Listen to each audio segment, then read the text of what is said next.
We're here at Deaf Talent Jam 29, and I have the incomparable Alexa Panganiban. Here she is right here. Hello, hello. So last year, we had Deaf Talent Jam 28.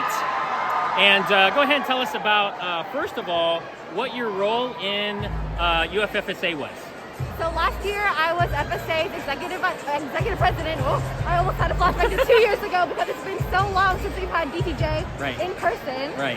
And last DTJ I actually had the privilege of emceeing. So I definitely have had different perspectives of the DTJ experience, from dancing to emceeing, and now coming back as a first-time alumni, being in the first row as audience member. So that we were just having it off camera, but being in the first row compared to being like up here on this stage, how is that different from what you did? I mean, just the transition of going from where you were and now you're sitting like us and enjoying this wonderful show live. I mean, there's definitely way less pressure, way less stress, and on stage your blood is just pumping, your adrenaline is going, and the whole set goes by in the blink of an eye. Right. But now, while we're watching, I'm just like, I don't want it to end, I want it to keep going, I want to keep watching and cheering on everyone, especially people in my grade who are 22 and still dancing as seniors, so it's definitely different. So the theme, obviously last year was Undaunted, and go figure how last year, just being Undaunted, coming up on stage, not having a live audience, I mean, that must have been super hard. And for us seeing it live on the screen and not being here in the audience and having that energy to excite everybody on the stage, what's the difference between last year and this year? Well, yeah, the energy is definitely different because I know the Phillips Center seats like 1,300 people. And before, the only people that we had cheering for us were the other teams that were here. Right.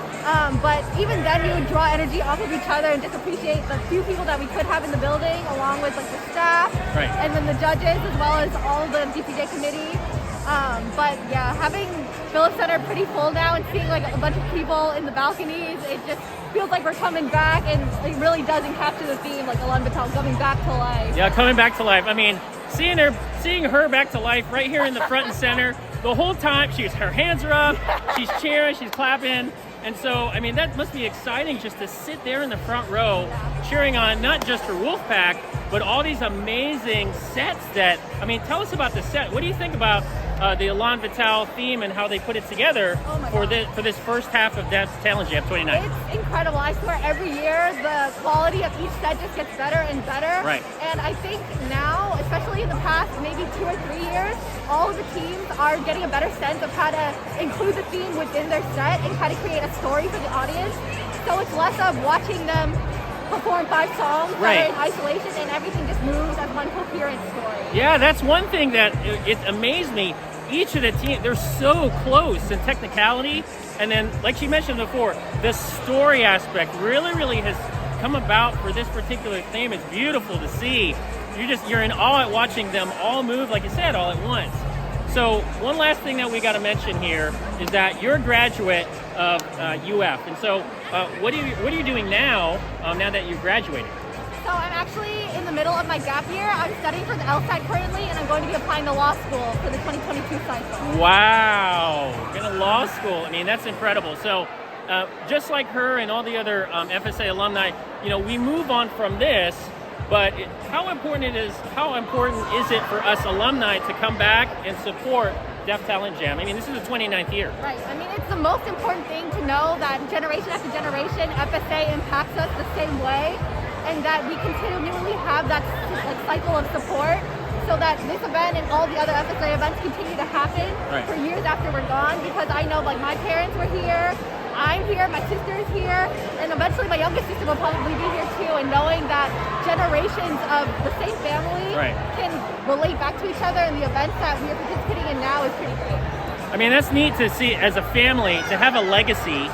Her legacy from her parents, so her and then her sisters. I mean, that's really impactful because, I mean, truly, we're all a family. We're all one family. K-Dog behind the camera here, he's from UNF, I'm from UCF, she's from UF, and it doesn't matter where you're from. We all love Deaf Talent Jam for the fact that we're all together and we love dance. And one last thing, so what do you want to tell our Jam Cam audience for Deaf Talent Jam History Channel what is one thing that you can take away, at least for now, from what you've seen from Def Talent Jam 29? I would just say for every DTJ, including this one and everyone from here on out, enjoy it because you never know what could happen.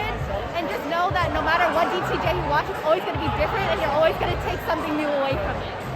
Awesome. So again, from the Phillips Center, we're on to the second half, and we appreciate your time with us and the time and effort you put in for last year. And we love you. Okay, Def Talent Jam 29. Peace out.